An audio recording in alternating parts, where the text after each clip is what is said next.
कर्जमाफी. अरे या मायक्रो फायनान्सचं करायचं काय? या मायक्रो फायनान्सचं करायचं काय? नारी शक्तीचा भवानी, जय भवानी. महाराष्ट्र नवनिर्माण सेनेचा, महाराष्ट्र नवनिर्माण सेनेचा माननीय राजसाहेब ठाकरे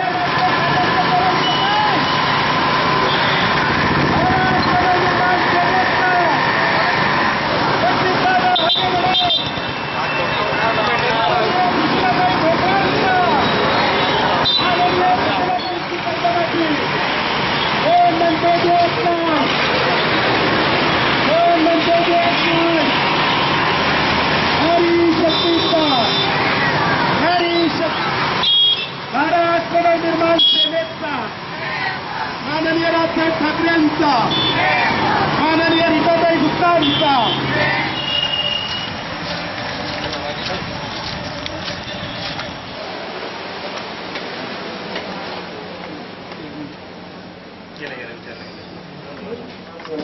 महिला सेनेच्या कायद्याचे अध्यक्ष रीताताई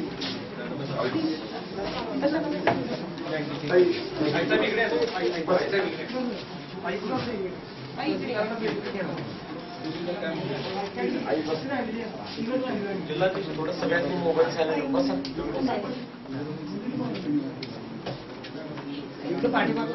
असं ही जी 8 मुद्दे दिले हो त्याच्या अनुषंगाने आपण त्यांच्यातून निर्णय घेतले. बरं, त्याच्या अनुषंगाने आपण चर्चा करू.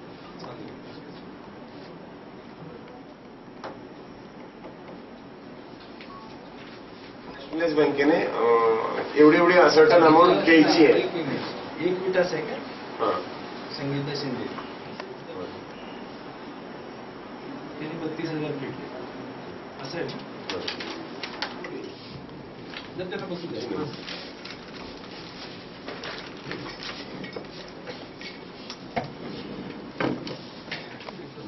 मराठी नहीं बोल पाऊंगी, हिंदी बोल सकती हूँ.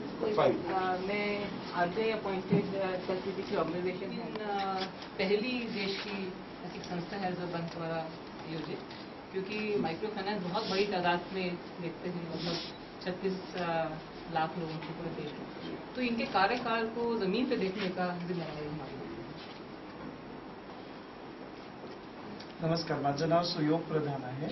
मी एमफिलमध्ये AVP स्टेट इनिशिएटिव्स म्हणून काम करतो आणि जे महाराष्ट्रामध्ये जितकंही micro finance NBFC micro finance कार्यक्षेत्र काम चालू आहे त्याचं देखरेख, त्याचं जे SRO आहे, आम्ही जसं अचलाजींनी सांगितलं की आम्ही SRO म्हणून सेल्फ रेग्युलेटरी ऑर्गनायझेशन, स्वयंनियामक संस्था म्हणून आम्ही काम करतो.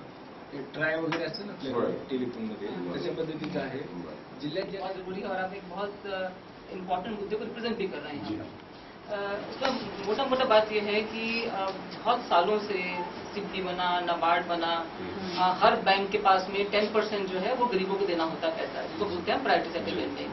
लेकिन despite of all the initiative ये पैसा नीचे नहीं पहुंच रहा था. जी, दिया इसलिए नहीं जाता था क्योंकि बहुत छोटा लोन है और बैंक इसको रिकवर नहीं कर पाता है. जैसे सेल्फ हेल्प ग्रुप आपको जानते हैं वो भी काम करता है. सेल्फ हेल्प ग्रुप का आज के टाइम में जो उनका रिकवरी रेट है वो भी 46% के करीब है पूरे देश में, क्योंकि इसमें जो इस तरह फॉलोअप करना पड़ता है कि ये छोटा लोन है, कोलैटरल फ्री है. अगर मान लीजिए कोई, और हमारा मानना यह है क्योंकि पूरा जो काम जो बना इसका मुद्दा यह रहा कि जो नीचे हमारे परिवार छोटा छोटा काम करते हैं, उनको पैसे की जरूरत है, तो उनको बैंकिंग का जो पैसा है वो उन तक पहुंचाया जाए. इसके लिए 2011 में ये कैटेगरी जो है NBFC MFI, इसको स्पेशल कैटेगरी बनाया गया ताकि जो प्रायोरिटी सेक्टर लैंडिंग का पैसा है वो बैंक का पैसा लोगों तक पहुंचाया जाए. तो उसके चलते, क्योंकि RBI ने क्रिएट किया था कैटेगरी पूरा ये, उसके चलते इसका हर चीज का आप किस परिवार को देंगे, कितना पैसा दे सकते हैं, रिकवरी कैसे करेंगे, रेट ऑफ इंटरेस्ट, क्योंकि हमेशा से एक इम्पॉर्टेंट मुद्दा रहा है ये रेट ऑफ इंटरेस्ट कि कितने रेट पे दे सकते हैं. और ये सब मुद्दे जो हैं रिजर्व बैंक ने इसको डिटेल्ड गाइडलाइंस बनाया, जिसका सुपरविजन रिजर्व बैंक भी करता है और हम हर 3 महीने में उसका रिपोर्ट बना के रिजर्व बैंक. क्या रेगुलेशंस है आपके, क्या रेट ऑफ इंटरेस्ट इनको देना चाहिए? उसमें होता क्या है कि हर क्वार्टर के अंदर, थोड़ा सा टेक्निकल है उसमें, हर क्वार्टर के अंदर रिजर्व बैंक जो है जो बड़े 5 बैंक हैं उनका रेट ऑफ इंटरेस्ट का एवरेज निकाल के देता है. उसको हम 2.15 से मल्टीप्लाई करते हैं, तो इस बेसिकली जो अभी आज के टाइम में जो रेट आ रहा है वो 25.7 है, लेकिन हर क्वार्टर में बदलता है ये। अगर रेट ऊपर जाता है तो ये ऊपर हो जाता है, अगर रेट नीचे आता है तो ये नीचे हो जाता है। उसका रीजन ये रहा, मालिकम कमेटी रिपोर्ट बना था 2011 के अंदर, उसमें रीजन ये रहा कि ताकि सारे काम के अंदर इंटरेस्ट को ट्रांसपेरेंसी आए, क्योंकि आप ये कह सकते हैं कि बैंक तो 12% पे देगा तो आप 22% पे क्यों देंगे। तो इस पूरे काम को देखते हुए मालिकम कमेटी जो रिजर्व बैंक की बनी थी, उन्होंने देखा कि बैंक का पैसा क्योंकि नीचे नहीं जाता है, और अगर जाता भी है तो वो भी ऐसे जो पैसा मिलता है नीचे वो भी 18 से 22% में मिलता है, क्योंकि उसके अंदर भी आप अपना कॉस्ट ऑफ ऑपरेशन जो है, डोर स्टेप डिलीवरी सब लगाते हैं। लेकिन सिर्फ उसमें एक ही बात है कि अगर हम कहते हैं कि 22% है तो 22% ही है, ऐसा नहीं है कि ऊपर हम बोले 18% है और उनको जो चक्कर लगे जो पैसा देते हैं लेने के लिए लोन, तो वो मिलके काफी ज्यादा हो जाता है। तो मालेगाम ने कहा कि जो संस्थाएं पैसा, क्योंकि सारा पैसा आपने कहा सारा पैसा बैंकों से आता है, तो बैंक पहले इनको पैसा देते हैं। मान लीजिए अब मैं आपको एग्जांपल लेके बताती हूँ, क्योंकि सारा पैसा ये कोलेटरल फ्री होता है तो इसको अनसिक्योर्ड लोन बोलते हैं। अनसिक्योर्ड लोन वैसे महंगा हो जाता है, और अब जैसे इसके चलते सतारा में हम लोग पिछले 1 दशक से काम कर रहे हैं सारी संस्थाएं। अब जैसे यहाँ पर अब ये हुआ कि अभी मेरा नोटबंदी से पहले रिपेमेंट रेट था, तब मेरी महिलाएं बैठी हैं यहाँ पर 99% का रिकवरी होता था। उसके चलते रेट ऑफ इंटरेस्ट जो था वो हो सकता है मेरा 24% हो या 23% हो, लेकिन अब नोटबंदी के बाद में अब जैसे यहाँ पर डिफॉल्ट हो गया, डिफॉल्ट होने पे बैंक जो है जो मुझे पैसा देता है वो अपना रेट ऑफ इंटरेस्ट बढ़ा देता है। वो कहता है कि अगर आपका पैसा मेरे पास नहीं आता है तो ये पैसा मैं रिकवर कहाँ से करूंगा, तो इसको वो हाईली रिस्की लोन के अंदर गिनता है। ये सबसे बड़ी हमारी प्रॉब्लम है। तो जब वो पैसा यहाँ पर से यहाँ पर जैसे अब यहाँ पर डिफॉल्ट हो गया लोगों का पैसा, डिफॉल्ट मैं नहीं कहूंगी अभी उस कैटेगरी में कि पैसा नहीं आया है, तो अगला पैसा जो मुझे मिलेगा महाराष्ट्र के लिए, राइट, वो हाईली रिस्की कैटेगरी में मिलेगा, तो उसका रेट बैंक जो मुझे चार्ज करता है उसको बढ़ा देता है। जब बैंक का रेट बढ़ता है तो उसके अंदर जो मेरा ऑपरेशन कॉस्ट है वो तो होगी, जो आपका डोर स्टेप डिलीवरी है या जो भी ऑपरेशन कॉस्ट होती है, सैलरी है, कन्वेंस है, ऑफिस का है, वो उसको मिला के रेट ऑफ इंटरेस्ट और बढ़ जाएगा।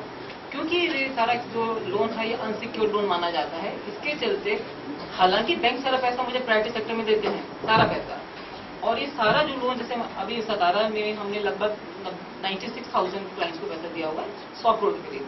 ये सारा जो अमाउंट है, सारा क्लाइंट्स मेरा लोन अकाउंट जितना है, ये सारी मुद्रा योजना के अंदर जो प्रधानमंत्री मुद्रा योजना है, ये सारा पैसा उसके तहत गया हुआ है।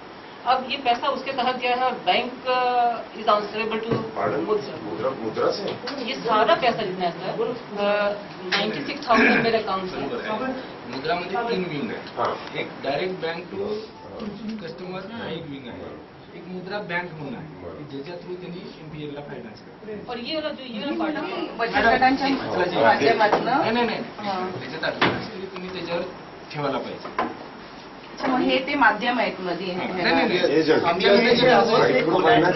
You can call us extended arm of the bank. हमको बोला जाता है कि हम बैंक के एक्सटेंडेड आर्म है। But it is so highly interest you people take and they have to pay for. Ma'am मैं आपको बताऊं, अगर ये इंटरेस्ट आप इससे ये बात पूछेंगे अगर कि आपकी बात बिल्कुल दुरुस्त है, लगातार एफर्ट होता है वो स्टेट्स, फॉर एग्जाम्पल पंजाब में, मैं अगर कहूँ तमिलनाडु में, या मैं अगर कहूँ उड़ीसा में, या मैं कहूँ अगर नॉर्थ ईस्ट में, उन स्टेट्स के अंदर जहां पर रिकवरी रेट लगातार ठीक होता है तो इंटरेस्ट रेट बैंक का भी कम होता चला जाता है।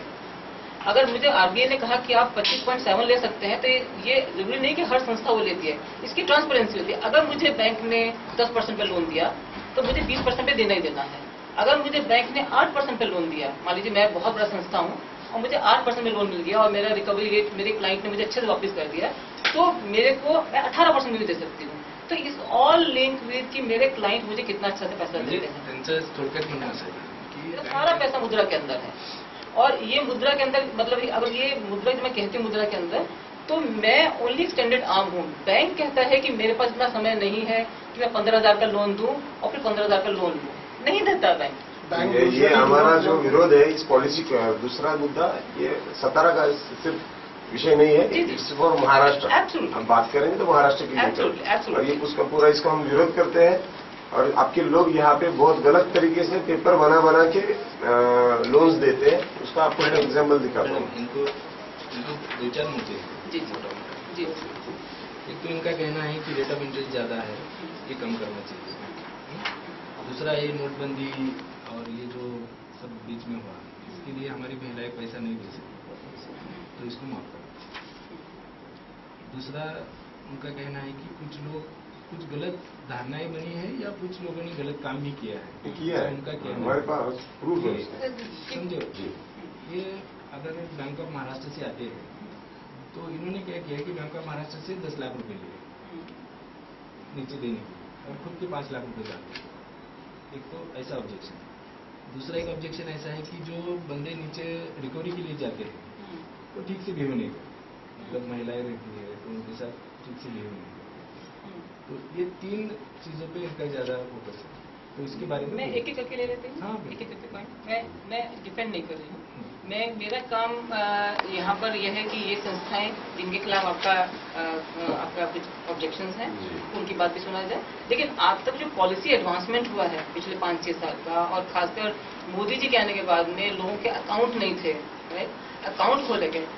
हमारी पूरी कोशिश है कि देखिए जब जहाँ पर कैश डीलिंग होती है वहाँ पर उसको ट्रैक करना बड़ा मुश्किल है। इसीलिए अभी हम लोग लगातार ये बात कर रहे हैं कि आप डिजिटल जो हम बात कर रहे हैं, जो मोदी जी का एजेंडा है कि हर काम को कैश से हम नॉन कैश के अंदर ट्रांसफर है, ताकि जो आपने कहा कि वो पैसा ऐड कर देते हैं 5 लाख का, सर उसका सिर्फ मैं इतना कहूंगी कि ये जितनी संस्थाएं हैं ये private organisation, they are private limited only है, लेकिन सारा इनका जो काम का दारोमदार है, बैंक जो उनको पैसा देते हैं वो इनका लगातार मॉनिटरिंग करते हैं। इनकी बैलेंस शीट जो है, मतलब दे आर नॉट प्राइवेट प्रोप्राइटरशिप कि मैंने 10 लाख यहाँ ले लिया 5 लाख ऐड कर दिया।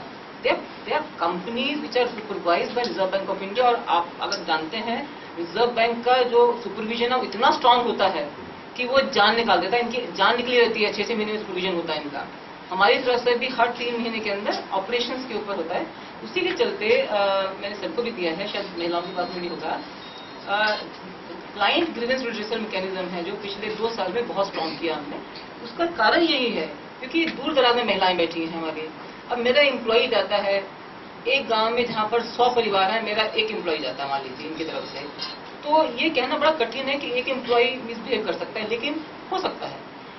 क्लाइंट के पास मन में इसके बारे में शंका नहीं होनी चाहिए। उसके चलते उसका क्वालिफिकेशन क्या लिखते हैं? सर ऐसा है 12th पास होता है इसमें, 12th पास होता है और लगातार हम कोशिश करते हैं कि वो और पढ़े।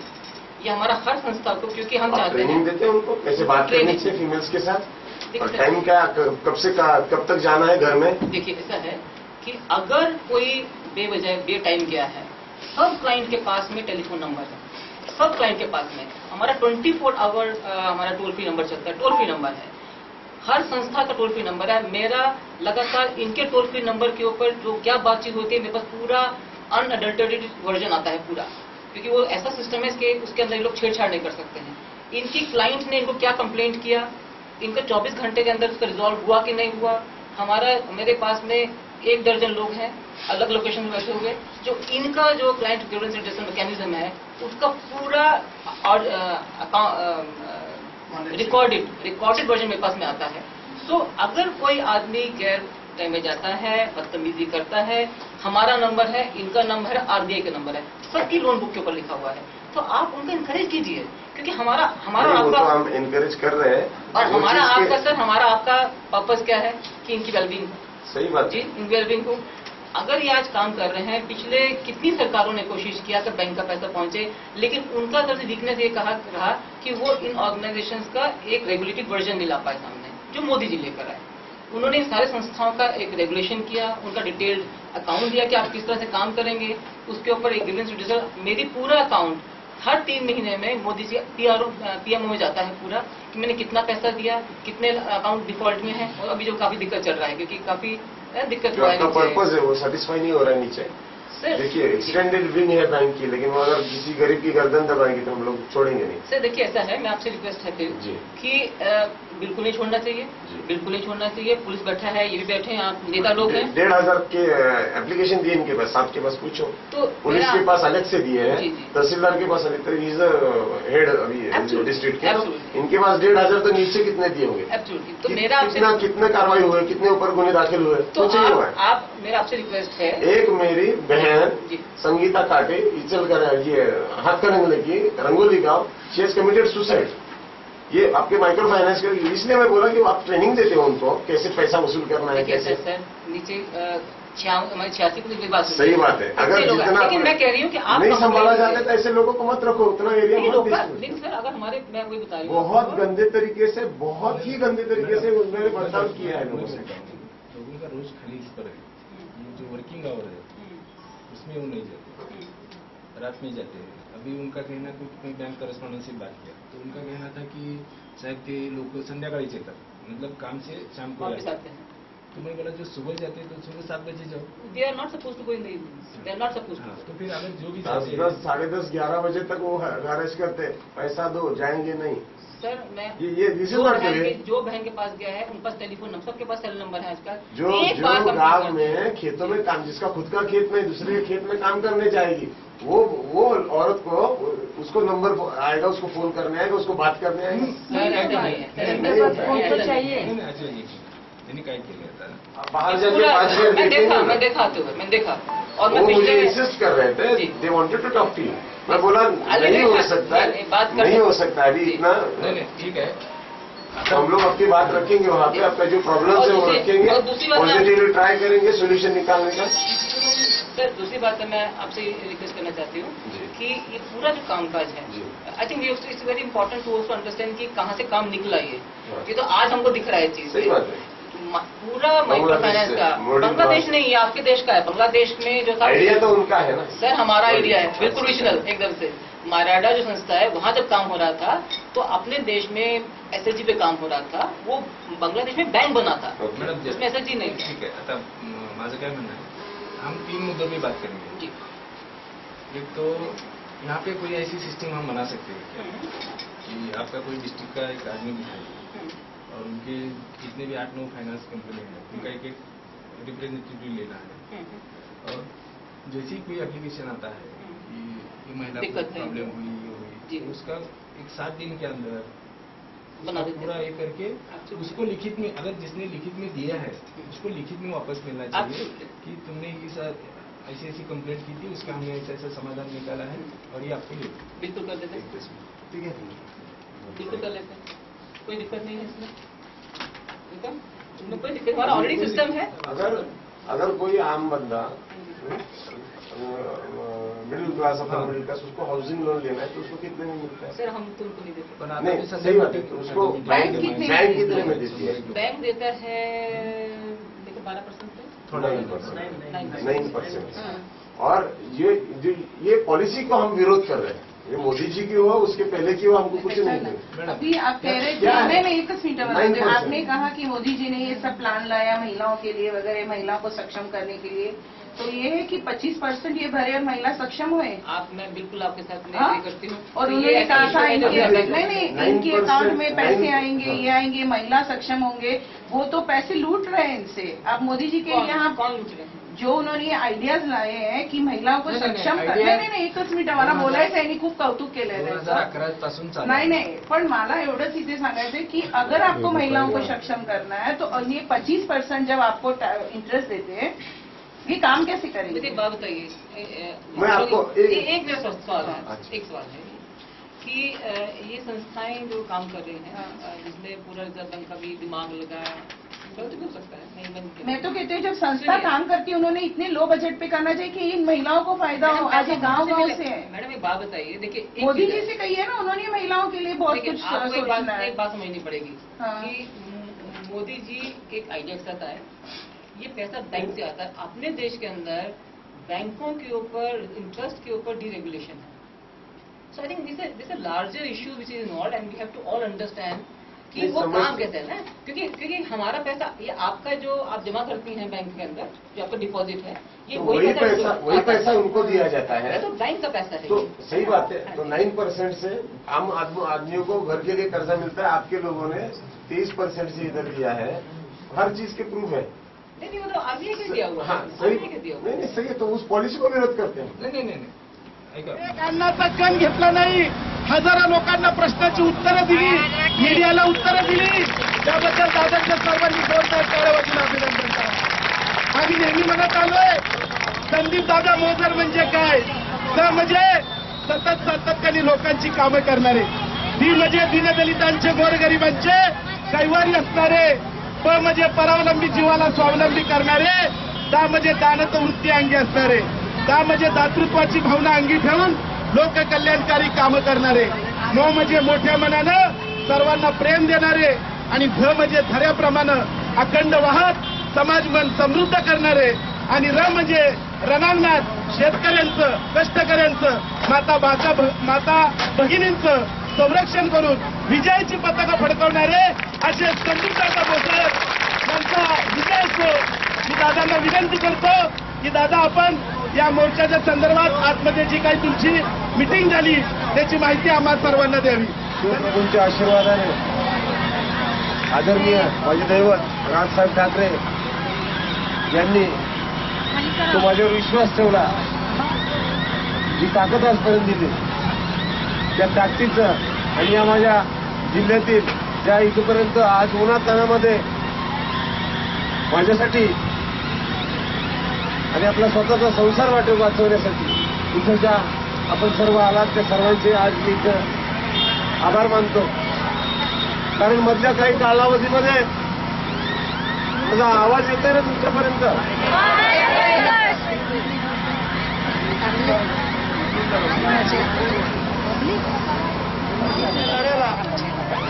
यश यायला सुरुवात झालेली आहे. पूर्णपणे यश आलं असं मी म्हणणार नाही, पण यश यायला सुरुवात झालेली.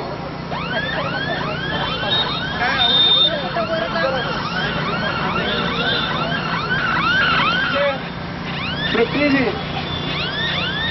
जे बँकांकडून मायक्रो फायनान्सचे कर्ज घ्यायचं, आपल्या लोकांची जी काही चर्चा झाली ती बऱ्यापैकी सकारात्मक झालेली आहे. आजपासून कलेक्टर साहेबांनी सांगितलंय, आजपासून जर वेड्या वाकड्या भाषेमध्ये माझ्या भगिनीशी कोण बोलेल त्याच्यावर त्याच क्षणामध्ये गुन्हा दाखल करण्यात येईल.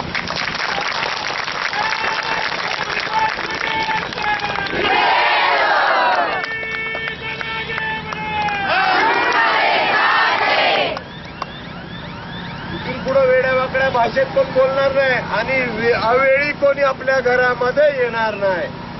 आणि जर कोण आलं त्यांना एक समिती बनवायला सांगितलेली आहे.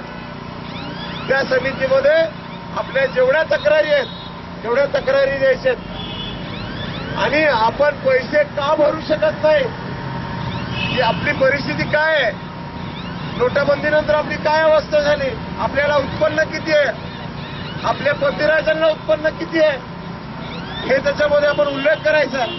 त्याचे काही नमुने मी देईन. आणि आज इथं आपल्या आदरणीय रीटाताईंच्या हस्तेच आपल्याला त्या नोटिसांची होळी करायची होती. ज्या नोटिसांनी म्हणजे धमकीची पत्र जी तुम्हाला वकिलाच्या मार्फत आलेली होती, तर आता ते करण्याची आवश्यकता नाही, ती होळी वाचली. पण मी स्वतः महाराष्ट्र नवनिर्माण सेनेच्या वतीने तुम्हाला वचन देतो, तुमचा एक भाऊ म्हणून, की 10 ते 12 वकिलांची फौज तयार करेल आणि त्यांना जशाच तसं पाहिजे तेव्हा आपण उत्तर देऊ. पण ती आता वेळ त्यामुळे भ्यायचं नाही. आपला जिल्हा कोणाचा आहे? झाशीच्या राणीचा जिल्हा आहे, महाराणी तारा राणींचा जिल्हा आहे. त्यामुळं हा विजय जो आहे महाराष्ट्र नवनिर्माण सेनेचा, संदीप मोजरचा, राजसाहेबांचा विजय नाही, हा विजय महाराष्ट्रातल्या कष्टकरी गोरगरीब माझ्या माता भगिनींचा विजय आज झालेला आहे. आता चुकीच्या पद्धतीने कोण दम द्यायला लागलं, हप्ते मागायला लागलं, तर एक समिती स्थापन केली जाते. त्या समितीमध्ये आपण तक्रार दिल्यानंतर जे आतापर्यंत तुम्हाला त्रास देत होते त्यांच्यावर लगेच तात्काळ गुन्हे दाखल होतील, त्यांना जेलमध्ये टाकलं जाईल. त्यामुळे जे तुम्हाला भीती दाखवली जात होती, तर भीतीला आता भिण्याचं कारण नाही. कर्जमाफीचं शासनाच्या हातामध्ये आहे आणि त्याच्यासाठी आपल्याला ही पत्र द्यायची आहेत की आपण त्यांचं असं म्हणणं आहे, आरबीआय वाल्यांचं असं म्हणणं आहे. मी जेव्हा प्रत्येक गावात तुमच्याकडे येत होतो तेव्हा मी तुम्हाला हेच सांगत होतो की सगळी एकी पाहिजे, हाताची 5 बोटं एकत्र पाहिजेत, वेगळी वेगळी असली तर एका बोटाने मी कागद पण नाही उचलू शकत, लढा कुठून देणार म्हणून 5 बोटं मला एकत्र पाहिजे होती. आपल्यातलेच काही लोक, त्यांना असं वाटतं की आपल्यातली काही लोक आहेत जे हप्ता भरतायत, रेग्युलर हप्ता भरतायत. पण आम्ही त्यांना सांगितलं जे भरत असतील त्यांना भरू दे. आमच्या बरोबर ज्या आहेत त्यांची परिस्थिती नाहीये आणि ते भरू शकत नाहीत. पण इथून पुढं महाराष्ट्र नवनिर्माण सेना महाराष्ट्रामध्ये 12% पेक्षा जास्त व्याजदर कुठल्याही मायक्रो फायनान्स कंपनीला घेऊन देणार नाही, असं आपल्या पद्धतीने आपण सुद्धा सांगितलेलं आहे. आता इथून पुढं कुठं कोण कर्ज वाटायला आलं, कुठं काय आहे ते वाचा. समजा स्वतःला वाचायला येत नाही, तिथं गावामध्ये शिकलेलं कोण आहे त्याला वाचा. त्याच्यात पैसे समोर घेऊन आले, गोड गोड बोलले, तुम्ही लगेच सह्या करता आणि ते मारता. असं करू नका. लक्षात येते का? 1 जून पर्यंत जेवढ्या आपल्या तक्रारी आहेत त्या सर्व तक्रारींचं निराकरण करण्यासाठी 1 जून पर्यंत प्रशासनाने वेळ मागितलेला आहे. 1 जून पर्यंत जी आपण वेळ त्यांना देतोय, म्हणून तेवढ्यासाठी आंदोलन थांबवत नाही. आज उपोषण ताईंच्या आणि आईंच्या हस्ते सरबत घेऊन उपोषण सुटेल. पण हे आंदोलन आणि फक्त 5,000 म्हणजे हातामध्ये 5,000 येणार आणि डोक्यावर परत 15,000चं कर्ज वाटणार. हे कोणीही करू नका, हे अजिबात करू नका. घरांवर मनसेचे झेंडे लावायचे. आता जाताना येताना तुम्हाला ज्या पोलिसांनी अडवलं ती फोनवर बोलल्यावर सोडलं, पण त्यांना कळलं ही दादाची माणसं आहेत, मनसेची माणसं आहेत. जाताना मनसेचे झेंडे गाड्यांना लावून जायचे. आणि ज्या घरावर मनसेचा झेंडा असेल 1 तारखेनंतरचं सांगतोय, 1 तारखेपर्यंत मी प्रत्येकाच्या गावात येतोय. ज्या घरावर मनसेचा झेंडा असेल त्या घराकडे वाकड्या नजरेने जरी तुम्ही बघितलं, संधी पोहोचायची आहे महाराष्ट्र नवनिर्माण सेनेची. तुम्ही दिलेल्या माझा साथीला प्रेमाला तुलना नाही. मला सक्की बहीण नाही, पण आज या आंदोलनानंतर मला वाटतं की हजारो बहिणी आज मला मिळाल्या. आपलं आंदोलन यायचं स्थगित करत आहे. तुमच्या सर्वांच्या साक्षीने रीटाताईंच्या हस्ते आपल्या महाराष्ट्र नवनिर्माण महिला सेनेच्या राज्याच्या अध्यक्ष माझ्या भगिनी रीटाताई मुद्रा लोनच्या माध्यमातूनच मायक्रो फायनान्सच्या थ्रू आपल्याला कर्ज दिलंय. तर माझं मागणी काय, मुद्रा लोन आपल्याला डायरेक्ट मिळलं पाहिजे. आपण काय पाकिस्तानात राहतो का? हिंदुस्थानात राहतो ना. मग बाकीच्यांना जो नियम, ज्या अटी, त्याच आम्हाला सर्वसामान्य गोरगरिबांना पाहिजे. त्याच्यासाठी 1 तारखेपासून लढा सुरू होईल. आदरणीय राजसाहेबांच्या मार्गदर्शनाखाली, रीटाताईंच्या मार्गदर्शनाखाली लवकरच विचार विनिमय होईल आणि तेव्हापासून आपला अजून लढा व्यापक होईल. आणि फक्त कर्जमुक्तीचा उद्देश नाही, तर आपले संसार फुलले पाहिजेत, आपल्या हाताला रोजगार मिळाला पाहिजे, आपल्या प्रत्येकीला काम मिळालं पाहिजे. त्याच्यासाठी हे असणार आहे. त्यामुळं मायक्रो फायनान्सचे पैसे, मायक्रो फायनान्सचे पैसे ऐकायला आलं नाही. मायक्रो फायनान्सचे पैसे, मायक्रो फायनान्सचे पैसे इकडे ऐकू गेलं पाहिजे. मायक्रो फायनान्सचे पैसे, मायक्रो फायनान्सचे पैसे महाराष्ट्र नवनिर्माण सेनेचा, महाराष्ट्र नवनिर्माण सेनेचा, छत्रपती शिवाजी महाराज की जय भवानी. महाराष्ट्राचे भाग्य विधाते, मराठी अस्मितेचे शिरोमणी, मराठी मनाचा मानबिंदू, महाराष्ट्राचा मानबिंदू, लक्ष लक्ष तरुणांचे स्फूर्तीस्थान, अखंड मराठी हृदय सम्राट माननीय राजसाहेब ठाकरे यांचा, राजसाहेब ठाकरे यांचा, राजसाहेब ठाकरे यांचा. 1 मिनिट बाकी सगळ्यांना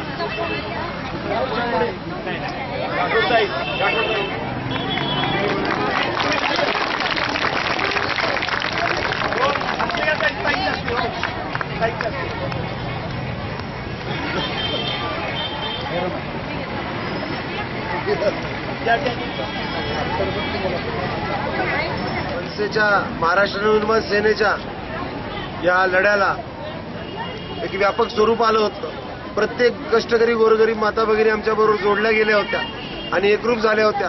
त्यामुळे हा लढ्याचं यश त्या कष्टकरी गोरगरीब माता भगिनींनी जो आमच्यावर विश्वास ठेवला त्या विश्वासाचं यश आहे.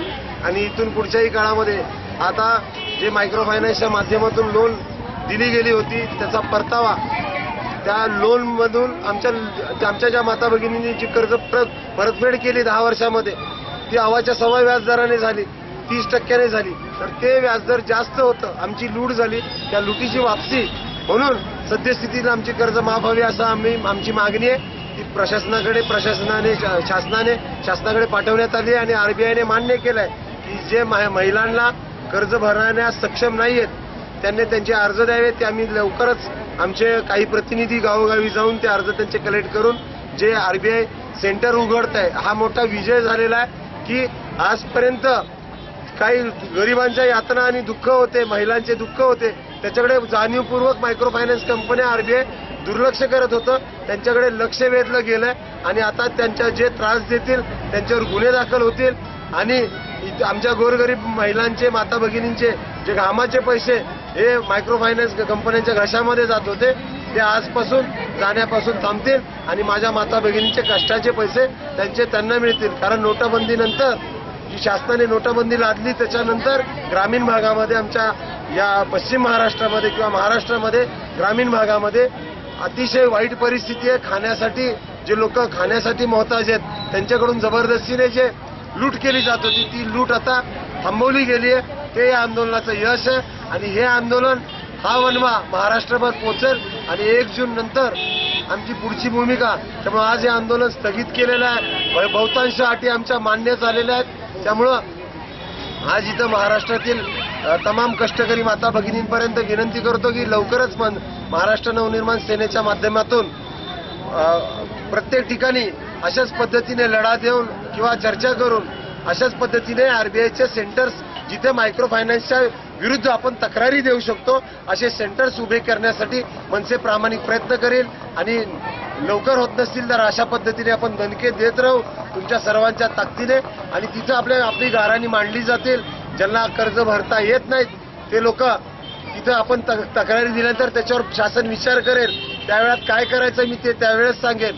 त्यामुळं आता सद्यस्थितीमध्ये आपल्या गळ्याला जो फास होता, जो अटकलेला फास होता, जसा आपला संगीता काटेंना फास लागला आणि मायक्रो फायनान्सच्या विळख्यामध्ये अडकल्याने आत्महत्या केली तशीच परिस्थिती आपल्यावर आली होती.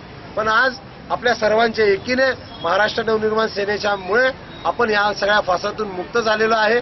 त्यामुळे इथून पुढच्या काळामध्ये तुम्हाला कुठेही त्रास होईल तर तिथल्या संबंधित आपल्या मनसैनिकांना संबंधित मी काही नंबर्स देईन, त्यांचेही हेल्पलाईन नंबर्स आहेत. तिथं आपल्याला तक्रारी द्यायच्यात आणि अर्ज कशा पद्धतीने असतील तर तुमच्यापैकी ज्या शिकलेल्या माझ्या भगिनी आहेत त्यांची मी निवड करणार आहे ज्या प्रामाणिकपणे या लढ्यामध्ये माझ्या बरोबर होत्या आणि त्यांना घेऊन आपण खूप छान पद्धतीने काम करू आणि कर्जमाफी मिळवल्याशिवाय स्वस्त बसायचं नाही. हे तर आता झालं शांत सगळं की शांत बसायचं नाही. पूर्ण कर्जमाफी जोपर्यंत मिळत नाही 4 महिने लागू दे नाही तर 6 महिने हा लढा अखंड हे आंदोलन चालूच राहणार. जय हिंद, जय महाराष्ट्र. आज साताऱ्यात हे 6 दिवसाचं जे आंदोलन चालू आहे आणि मान्य राजसाहेबांचा आशीर्वाद संदीप दादांवर आहे आणि मी रोज हे ह्यांचं व्हॉट्सअपवर बघत होतं की ह्यांच्या इथे रोजच्या रोज लोकांशी भेटणं आणि महिलांचे जे प्रश्न होते मग ह्याच्यासाठी खास करून मला संदीप दादांचं मनापासून धन्यवाद करायला आहे की आज ते ह्यांच्यासाठी उभे राहिले म्हणून हे सगळं घडून आलं आणि आज आम्हाला अर्ध यश मिळालेलं आहे आणि अर्ध यश 1 जूनला त्यांनी आम्हाला सांगितलं की आम्ही करून देतो आणि ह्या महिलांना आम्ही दादाही बोले मी सांगेन की तुम्ही घाबरू नका. तुमच्या पाठी संदीप मोजरसारखी व्यक्ती आहे ज्यांनी 6 दिवस इथे उपोषणाला बसून तुमच्यासाठी त्यांना खरं गरज नसताना ते म्हणा आज माझ्या भगिनींवर हा प्रश्न आलेला आहे. त्याच्यामुळे मी संदीपनं मनापासून धन्यवाद करते. आज माझ्या सगळ्या भगिनी आज उन्हात तानात उभे आहेत कारण आज मोठा प्रश्न आहे आणि मनसेकडनं हे पूर्ण ह्यांना साथ मिळेल ह्याची काळजी संदीप दादा घेणार. फायनान्सने आम्हाला मायक्रो फायनान्सने आम्हाला या कर्ज प्रकरणाच्या दाळात अडकवलेलं आणि अवाढव्य व्याजदर घेऊन महिलांची पिळवणूक करत होते. यासाठी मनसेचे आपले संदीप दादा मोरे हे महिलांच्या पाठीशी राहून त्यांनी हे तीव्र आंदोलन केलं. 24 एप्रिलला मोठा इथं महामोर्चा केला व 8 दिवस निवेदन देऊन 8 दिवसानंतर 1 मे पासून त्यांनी आज 5 मे पर्यंत अमरण उपोषण केलं आणि त्याच्यासाठी त्यांच्या आम्ही सगळ्या महिलांचा